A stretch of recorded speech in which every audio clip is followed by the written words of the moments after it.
رمضان شریف کا بہت ہی ضروری مسئلہ دلیل کے ساتھ آپ لوگوں کو بتاؤں گا۔ یہاں پر دیکھیں، رمضان میں عشاء کی فرض کی جماعت میں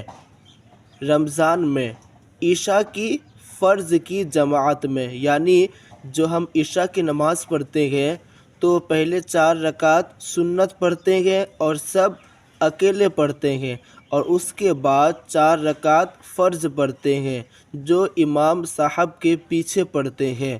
تو اسی کے بارے میں یہاں کہہ رہے ہیں کہ رمضان میں عشاء کی فرض کی جماعت میں جو شامل نہیں ہوا وہ وتر کی جماعت میں شامل نہیں ہو سکتا۔ جس نے فرض تنہا پڑھے ہو وہ وتر بھی تنہا پڑھے۔ یعنی رمضان شریف میں کیا ہوتا ہے کہ عشاء کی نماز جماعت کے ساتھ پڑھتے ہیں، اور پھر وتر کی نماز 3 رکعت ہوتی ہے، آپ لوگوں کو پتہ ہے۔ تو وتر کی نماز رمضان میں جماعت کے ساتھ پڑھتے ہیں۔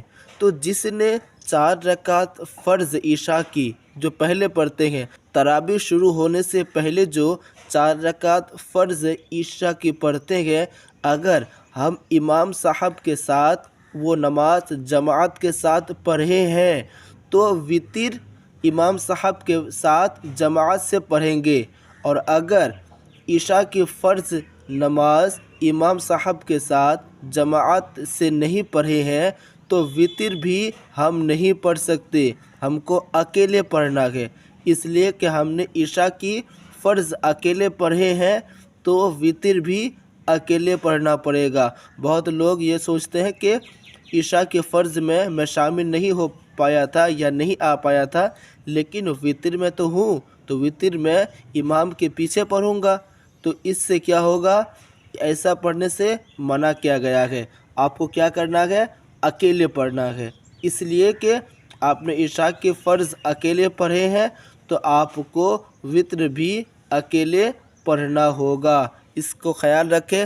فتویٰ رضویہ جلد نمبر 3 صفحہ نمبر 481 پہ لکھا ہوا ہے۔